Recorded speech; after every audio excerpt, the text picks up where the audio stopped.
My name is Rowan Hayes. I am 34 years old, and for the past 8 years, my world has orbited a single, brilliant star, my daughter, Iris. We live in Silverwood, a city that always feels freshly washed, nestled between moss-covered hills and a perpetually gray, thoughtful sky. I work as a senior graphic designer for a small but respected firm, Prisma Design. It's a job I love, one that allows me to build worlds out of color and light, a stark contrast to the often monochromatic reality of my personal life. I am a single mother, and until recently, I was the sole anchor for a family that seemed determined to drift into every storm it could find.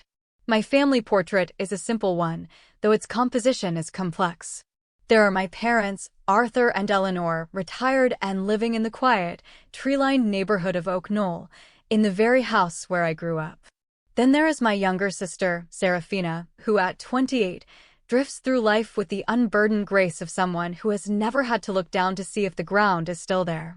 She is, and always has been, the masterpiece of the collection, the golden child. I, on the other hand, was the sturdy, reliable frame, essential for holding things together, but rarely the focus of admiration. For years, I accepted this role. It seemed a daughter's duty, a sister's love. My parents treated my steady paycheck not as a product of my hard work and sacrifice, but as a communal well from which they could draw at will, always on Sarah's behalf. The requests began subtly, wrapped in the language of familial concern. "Rowan, darling, Sarah's just having a tough month. A little help with her art supplies would mean the world."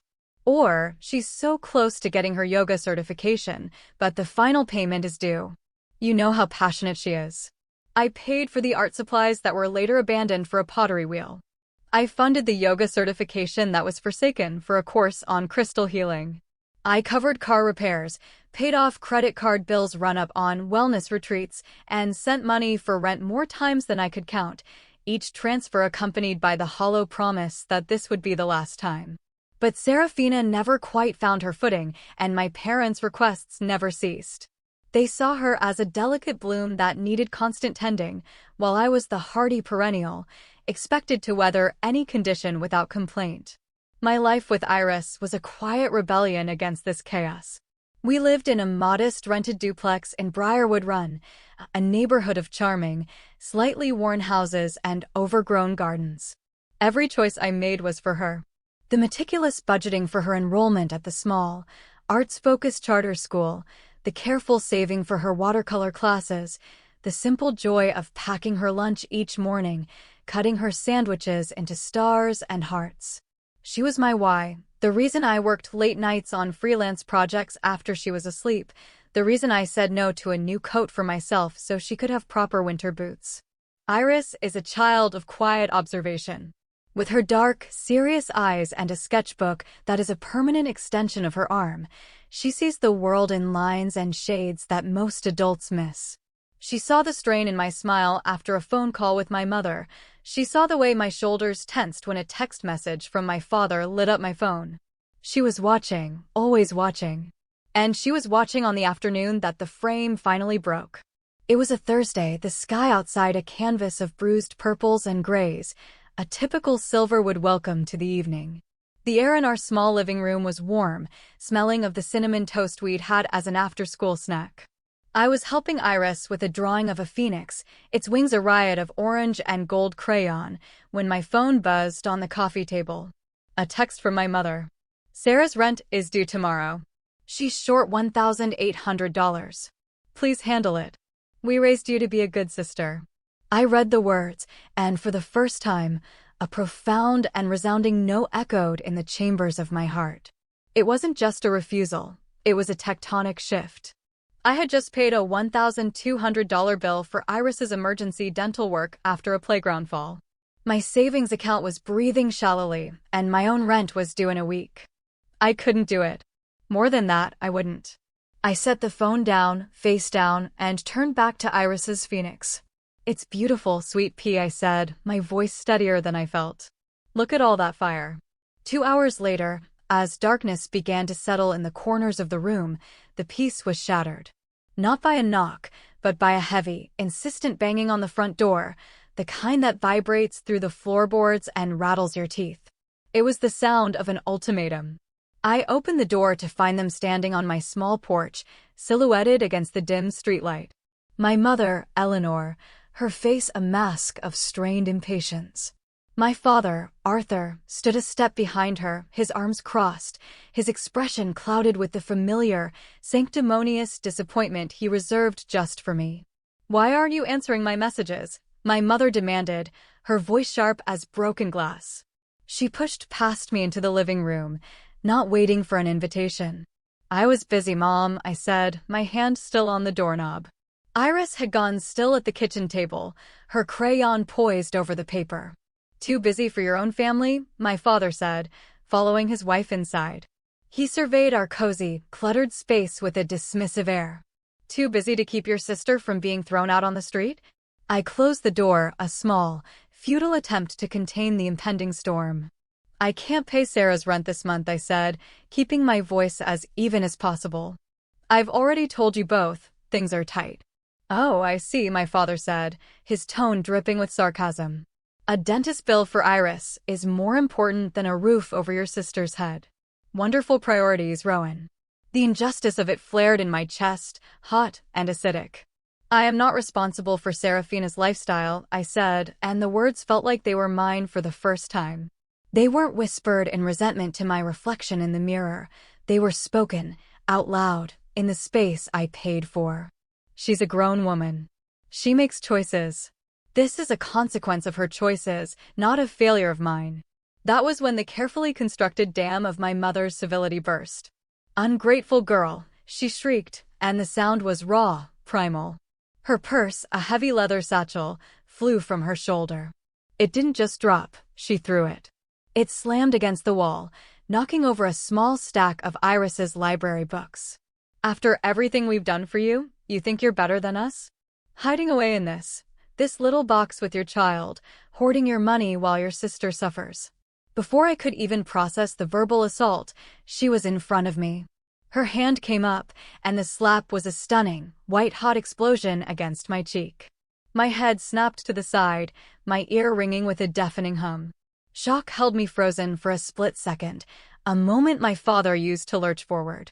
He grabbed my upper arm, his fingers digging in like talons, and shoved me backward. "You will listen to your mother," he roared. I stumbled, my feet tangling, and my back hit the sharp corner of our bookshelf. A searing pain shot through my scalp as my head connected with the wood. For a moment, the room tilted, the colors blurring at the edges. "Mommy!" Iris's scream cut through the haze. It was a sound of pure terror, a sound no child should ever have to make. She scrambled from her chair, her small face streaked with tears, and ran toward me. But my mother intercepted her, catching her by the shoulders. "You stay out of this, little girl," she snarled, her face contorted with a fury I had never seen up close. "Your mother needs to learn a lesson. Maybe if she was as loving and obedient as Serafina, she wouldn't need to be punished." Punished. The word hung in the air, grotesque and obscene. I wasn't a rebellious teenager. I was a 34-year-old woman, a mother, being assaulted in my own home, in front of my own child. A strange and terrible calm washed over me. The pain in my head receded to a dull throb, and the stinging on my cheek became a cold fire. I pushed myself up, my body trembling not with fear, but with a rage so pure and so deep it felt like it was forging my spine into steel. I could feel a trickle of warmth, of blood, matting the hair at my temple. Iris was sobbing, her small body shaking in my mother's grip. She saw it all. She saw the mask of civility fall away to reveal the ugliness beneath. She saw the violence I had tried so hard to pretend didn't exist in our family's undercurrents. "Let go of my daughter," I said, my voice low and dangerously quiet. "And get out of my house. Now." "We'll leave when you transfer the money," my father barked, gesturing to the couch as if he were a king holding court. "Until then, we'll stay right here and make sure you come to your senses." They sat down on my sofa, the one where Iris and I snuggled to read stories, and looked at me with cold, expectant eyes. My mother released Iris, who immediately ran to me, burying her face in my legs. My blood was dripping onto the worn hardwood floor I mopped every Saturday. My daughter was crying, her world fractured. And none of it mattered to them. All that mattered was Sarah's rent. That night, I locked the bedroom door, something I had never done before.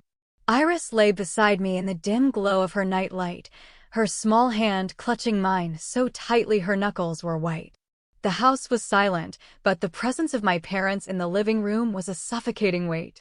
"Mommy," she whispered into the darkness, her voice thick with tears.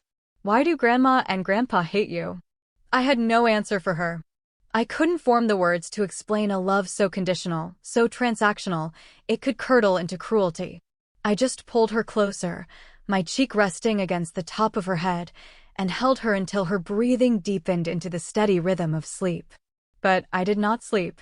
In the long, silent hours of that night, as the full weight of their betrayal settled upon me, something inside me didn't just crack. It shattered. And from the fragments, something new, something hard and clear and resolute, began to form.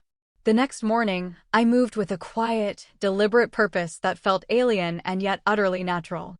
I got Iris ready for school, my movements gentle and reassuring, a stark contrast to the storm raging inside me.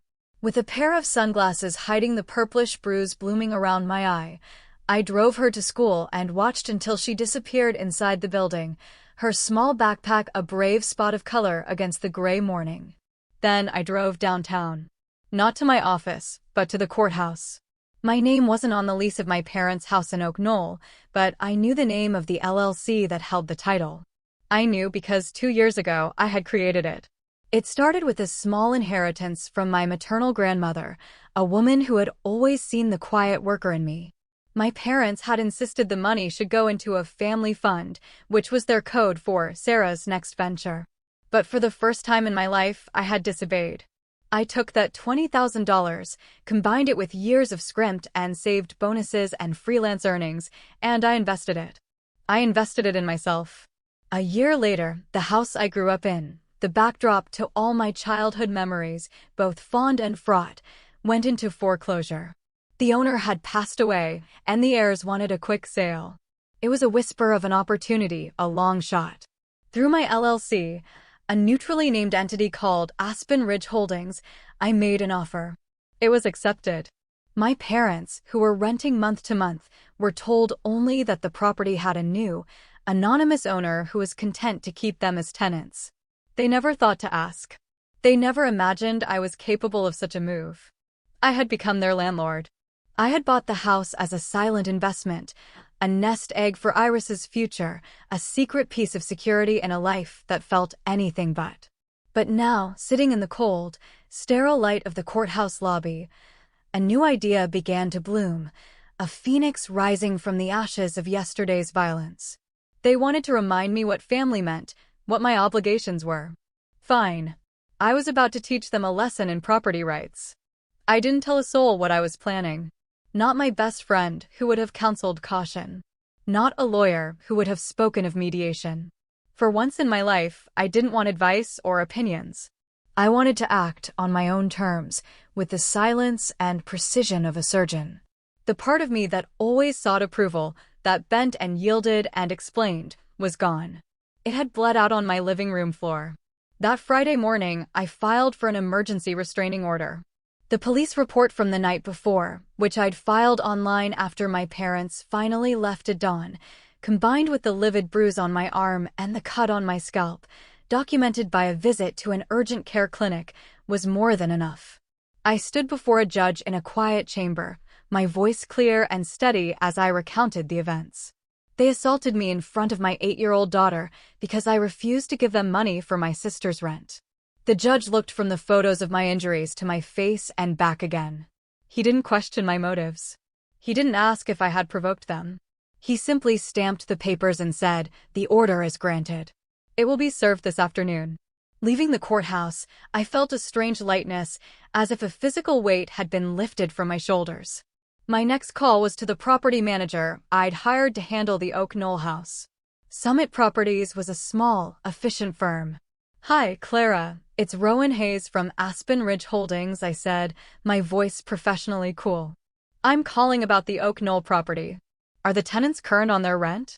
I already knew the answer. Clara's sigh on the other end of the line confirmed it. Rowan, good thing you called. They're 3 months behind. We were about to send them a formal notice to pay or quit. Don't, I said. Don't send anything. I'll be handling this one personally. That night, my phone lit up with texts from my parents, sent before the restraining order had been served. They had somehow discovered I'd gone to a clinic. Dad, you went to a doctor? Are you trying to embarrass this family? Mom, I can't believe you're being so dramatic. We were just trying to talk some sense into you. Dad, you will regret choosing yourself over your sister. That's not how we raised you. They had no idea that a certified letter was already on its way to their mailbox. It wasn't a request for back rent. It was a formal, legally binding 30-day eviction notice. A few days later, I ran into Serafina at the Silverwood Market, a beautiful co-op with polished concrete floors and bins of organic produce. She was standing in the beauty aisle, examining a bottle of expensive argan oil hair serum. She looked radiant, unbothered, her hair a shining blonde curtain around her shoulders. When she saw me, her perfectly glossed lips tightened into a sneer.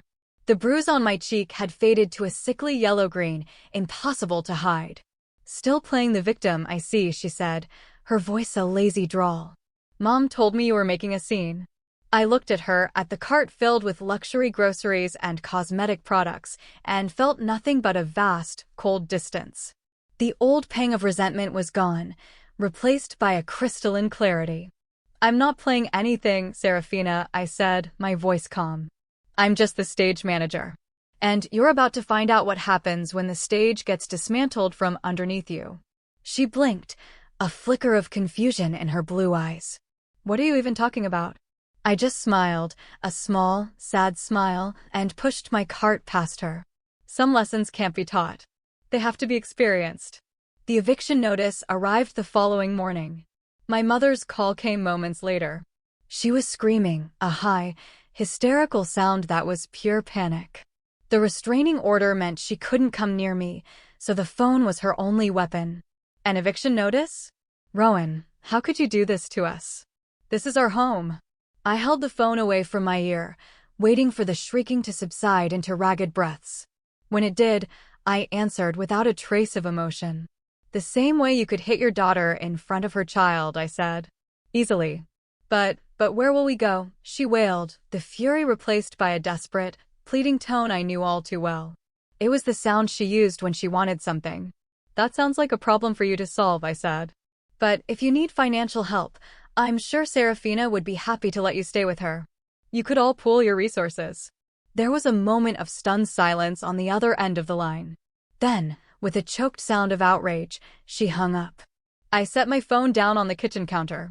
Sunlight was streaming through the window, illuminating the dust motes dancing in the air. For the first time in my 34 years, I didn't feel a shred of guilt. I didn't feel the familiar urge to call back, to smooth things over, to apologize for holding a boundary. I just felt free. The following weeks were a carefully orchestrated chaos on their end, and a carefully orchestrated peace on mine. My phone buzzed with notifications of blocked calls and filtered messages from unknown numbers, relatives and old family friends my parents had contacted, painting me as a cruel, vindictive monster who had lost her mind. I ignored them all. There was no argument to win, no one to convince. My audience was an audience of one, me. My jury was my daughter. While they scrambled, I acted. I took Iris out of school one sunny afternoon, a rare extravagance on a Tuesday. We're going on an adventure, I told her. Her eyes, which had been shadowed with worry for weeks, lit up. A real one? Where are we going? To see our new house. I had been working with a realtor for the past month, and I'd finally closed on a small craftsman bungalow in Mapleton, a quiet neighborhood on the other side of the city. It was nothing grand, but it was ours. It had a deep front porch with a swing, a fenced-in yard for a future puppy, and a cluster of lavender bushes by the front walk, their fragrance a calming balm in the damp Silverwood air. As we stood on the sidewalk, looking at the little blue house, Iris slipped her hand into mine. "It's perfect, Mommy," she whispered. And it was. It was a house built not on obligation or guilt, but on the foundation of self-worth I was painstakingly laying, brick by brick. Meanwhile, the drama in Oak Knoll was reaching its crescendo. According to a text from a sympathetic cousin, my parents had turned to Serafina, their golden child, their reason for everything. They expected her to welcome them, to find them a place, to use her supposed connections and charm to solve their problem. Serafina, however, was suddenly too busy with a life-changing opportunity to help. The opportunity, it turned out, was a one-way ticket to Bali with a new boyfriend she'd met online. She left them a curt voicemail, drained what little was left in their shared emergency account, and disappeared. The irony was so potent it was almost poetic. They had sacrificed my well-being for her comfort for years, and in their moment of greatest need, she abandoned them without a second thought. I didn't feel vengeful. I felt a quiet, profound sense of order being restored to the universe. But there was one final act left to play. One that had to happen face to face. The 30th day arrived on a Friday, overcast and cool. Noon was the deadline. They had to be out. I hadn't planned on going, but Iris had asked to. We were sitting at our new, still empty dining room table, eating pizza off paper plates the night before. "I want to go, Mom," she said, her expression serious. "I want to see what happens." "Are you sure, sweet pea? It might be sad." She looked at me, her gaze steady and wise beyond her 8 years. "I want to see what it looks like when people have to clean up their own mess." So we went. I parked our car across the street from the house on Oak Knoll Lane, the house that held every ghost of my past. The lawn was a disaster zone, littered with black garbage bags, boxes spilling their contents onto the damp grass, and random pieces of furniture. My mother's prized wicker patio set sat near the curb, looking forlorn and neglected. My father was pacing the driveway like a caged bear, his face ruddy with stress and anger. My mother was hauling a suitcase down the front steps, her movements jerky and resentful. Serafina, of course, was nowhere to be seen. I took a deep breath, the lavender-scented sachet I kept in my purse a small anchor of calm. Then I took Iris's hand, and we crossed the street. Her small fingers squeezed mine, a silent signal of solidarity. She had her backpack on, her sketchbook peeking out from the top. The moment my mother saw us, her face hardened. She dropped the suitcase and marched toward us. "Rowan, you can't be serious," she snapped. "You're actually going to watch this? We're your family. You're throwing your own parents out on the street like garbage." I stopped a few feet away, just outside the radius of her rage, and met her gaze without flinching. "I was garbage to you when you hit me," I said, my voice quiet but carrying in the still air. "Iris was garbage to you when you terrified her in her own home. You wanted sympathy then, but you offered none. Why should I offer it to you now?" My father stomped toward us, his fists clenched. "You think this makes you powerful?" he spat, his voice thick with contempt. "This little house you bought with your hoarded money? You've become arrogant and cruel." "No," I said, shaking my head slowly. "I just became the landlord. Of my own life, and as it turns out, of yours too." He lunged, his hand reaching for my arm, the same motion he'd used in my living room. But this time, I didn't flinch. I didn't stumble. I stood my ground and spoke with the authority of the restraining order in my purse. "Touch me again," I said, my voice sharp as ice, "and I will call the police. I promise you, they will arrive faster than your next excuse." He froze, his hand hovering in the air between us. He looked at me, truly looked at me, and for the first time, I think he saw not his compliant daughter, but a woman he no longer controlled. The anger in his eyes faltered, replaced by a flicker of something else. Confusion. Maybe even fear. It was then that Iris stepped forward slightly, her small form a bastion of courage beside me. Her voice was soft, but it cut through the tension like a bell. "You shouldn't have hurt my mom," she said simply. "You told me you loved her. You lied about love." My mother's face crumpled. A tear traced a path through her foundation, but she didn't apologize. She wouldn't. It wasn't in her. Instead, she straightened her shoulders, her pride her only remaining shield. "You will live to regret this day, Rowan," she hissed. "No," I replied, the truth of the words settling deep in my bones. I regret letting it take me this long to get here. They stood there on the ruined lawn, two people stripped of their power, their entitlement scattered around them like the debris from the house. They had ruled my world with guilt and obligation for so long. Now, standing in the quiet authority of my own choices, it felt like I was finally breathing clean air. I turned to Iris. "Let's go home, sweet pea." We walked back to our car, hand in hand, and this time, we didn't look back. Later that evening, in the warm, golden light of our new kitchen, I poured 2 cups of tea.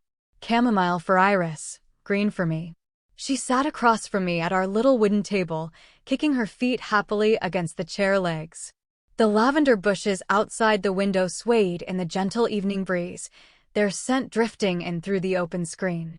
"Do you feel better now, Mommy?" Iris asked, taking a careful sip of her tea.